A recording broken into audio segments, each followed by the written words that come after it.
Le président Denis Sassou Nguesso, dans le dernier séjour dans la capitale russe, remonte au mois de juin 2024, revient cette année à Moscou pour raviver la flamme de la coopération bilatérale allumée le 16 mars 1964.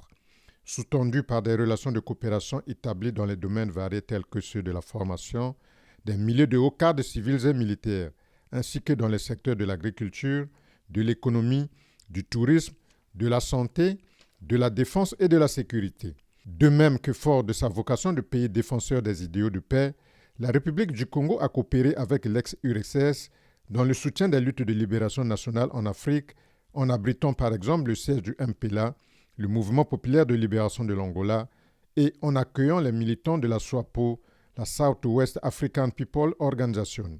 Avec la Russie, nous avons ouvert la coopération dans le secteur du pétrole. Et les sociétés russes interviennent dans le secteur de la recherche et la production du pétrole dans notre pays.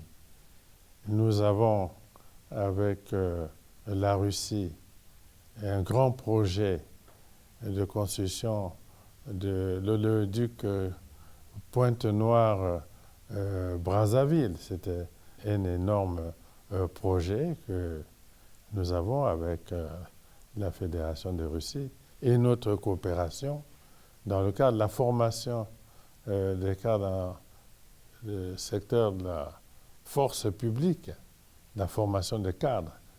Et cette coopération se poursuit et aussi dans le cadre de l'équipement et de la force publique.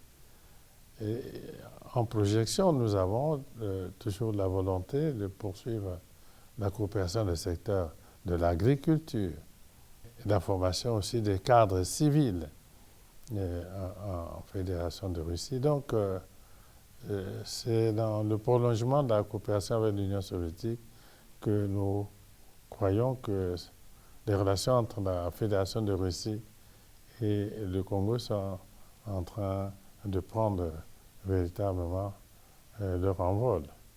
Nous allons nous entretenir avec le président Poutine pour faire le point de la coopération entre nos deux pays et tracer d'autres perspectives.